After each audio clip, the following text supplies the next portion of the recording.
Hello friends and welcome to another video lesson from DBOS Talks. If you haven't subscribed yet, please click subscribe and click the bell so that you can be notified of new uploads. This video is in the playlist called Serious Fun with SQL, and here we learn how to handle some SQL syntax errors. Okay, we're still looking at SQL Developer, but this is the IDE tool of Oracle, but this is within the playlist called Serious Fun with SQL. And we're going to learn some typical syntax errors that you can encounter in SQL, Oracle SQL. And usually in life, we learn from mistakes, actually. If nothing goes wrong, then we will not learn from those. Okay, so here's a straightforward, simple select statement. Okay, select, then some column names here, cost ID, surname, given name, gender from customer. And in Oracle, we terminate the statement with a semicolon, okay? So no work condition, no bells and whistles. So we execute this query, Control Enter. So here, the point of the video is to learn from typical errors, especially for someone who is just beginning to learn Oracle SQL. So we see an error at the bottom pane. It says table or view does not exist. So table or view. So with that clue, we head on to the keyword from, because this is the one which immediately precedes the table name, a table name or a view name. In this case, I know this is a table.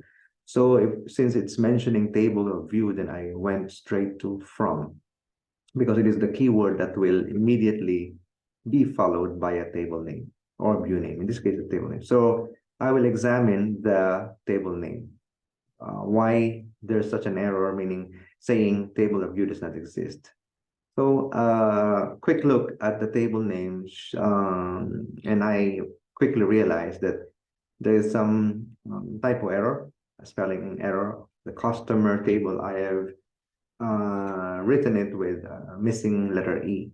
Okay, so that's the cause of this syntax error. So if I add the E and then re-execute the query, then things will be fine. Okay, so earlier we saw table or view does not exist. Okay, so that's one example of a typical syntax error encountered by somebody who is just beginning to learn SQL. But even for somebody who is seasoned, but once you make some careless mistakes, then this thing could happen. Okay. Now let's add a where clause to this statement. Okay, I will remove the semicolon there, move to the second line, and then I will add a where clause. So I will say select cost ID, surname, given name, gender from customer. This time I know this is correct, table name, where gender equals 1, semicolon. Okay, sounds good, looks good. I don't see any typo errors here. So I will proceed to execute this query.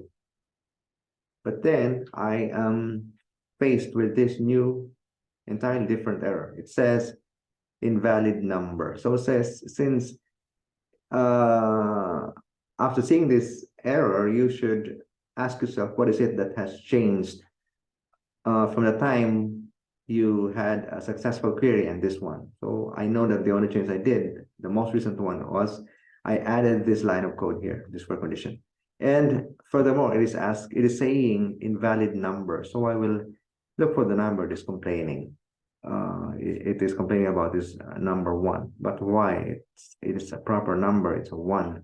But then we also must realize we have added this whole condition over here. So let's zoom in on this column called gender. Now, if you're using SQL Developer, you can do a Shift F4 while your cursor is on the table. Otherwise, you can also do a describe desk of the table, desk customer. Desk or describe will give you the table structure. Okay, so that's one way. The other way is you click on here on the table name and then do a Shift F4 if you're on SQL Developer. See, so I can see that the column called gender is here. It's of this data type, varchar2. The length is 1. So it's a varchar2, it's a character. And that's why it's complaining, because here gender is, I'm using gender condition in the work condition and equating it to 1, where gender equals 1. But 1 is a number. But we've seen now that gender actually has a varchar2 data type. And we know in SQL, if it's varchar2 or char, then we should enclose the value in single quotes. So that's the reason why we are having this error invalid number. So to solve this, somehow you say, okay, this is a number, I will turn it into a varchar2, I will enclose it in single quotes. And if you execute this, definitely you will not get the error anymore, because you have changed the number 1 into a string, into this varchar2 value. But no records are returned. See, all rows fetched 0. So it fetched 0 records. I mean, no records found based on the work condition you have given. Simply because there's no such record with a gender of 1. So if you're unsure about the work condition, you can do the safer thing to do. You comment this condition, and then you just execute the query without any work condition. That's one way. The caveat there is that if this table happens to be a very big table, then you'll be in trouble, because if this is a production environment in your at the workplace, you could be causing performance issues, slow down in the performance of the server, simply because you're querying without a work condition. You're querying a table, a big table, without a work condition. But if it's a reasonably sized table in terms of number of rows and columns, then you can go ahead and execute the query on this table without any work condition. Just so the purpose is for you to get a look at what are the valid values of the column called gender. Okay, so let's do that right now. I am executing this query without a where clause.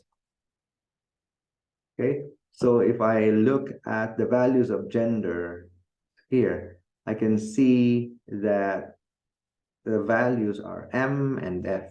Okay, so I can use that information to correct my where condition here. Okay, so I would say where gender equals maybe M, which is male. Then I will retry to execute the query. And the filtering condition worked as expected. So the query only returned 3 rows, all of which are satisfying the work condition of where gender equals M, which means male. So yeah, I have 3 records over here. Okay. So prior to this, you have seen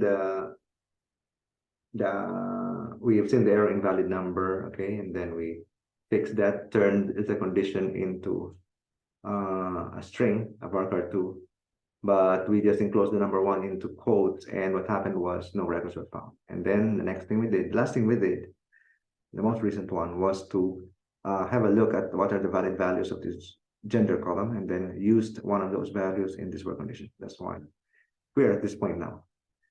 Okay, finally, we wanted to add an order by clause to this select statement. Okay, so to get some sorting. I will use this convention over here. I will remove the terminator here, semicolon, move to the next line, add my order by clause. Now, typically, normally what you would see, especially if you're starting to learn Oracle SQL, is that when we order by, we mention the column names that we want for the sorting order. Okay. In this case, what I mean, this is another way of using order by in Oracle. Instead of using the column names, you're using the ordinal numbers of those columns. It's like I'm saying, I want to order the results set first by the first column, cost ID, and then by the 5th column. Okay, let's try to execute this and try and see what we could learn from this. Okay, I'll execute the query. And it gives me a different kind of error entirely. It says order by item must be the number of a select list expression. So what, again, I'm saying the 1 here is referring to the first column in the select list. This is called the select list. From the select keyword until just before the from. That's the select list. So I'm saying I wanted to sort or order the result set first by the first column, cost ID, and then by the fifth column. Problem is that there's no fifth column here. 1, 2, 3, 4. So that is, there are only 4 columns in the select list, and I am saying 5, and that's the one that's causing this error. Order by item must be the number of a select list expression. Okay, so now that I have found out the real cause, what I'll do is, if indeed I was intending to use gender as my other column here for the sorting, then this is the 4th column.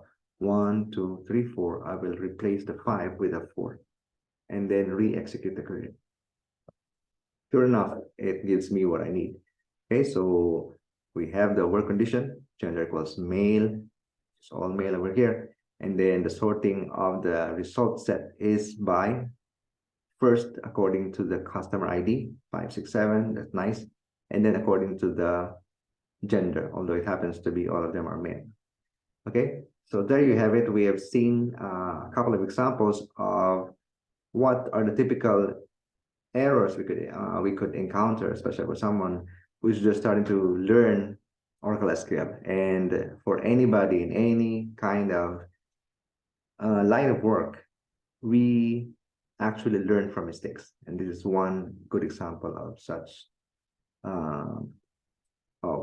meaning learning from mistakes. Okay, if you haven't subscribed yet, I do suggest please click subscribe and click the bell and spread the word.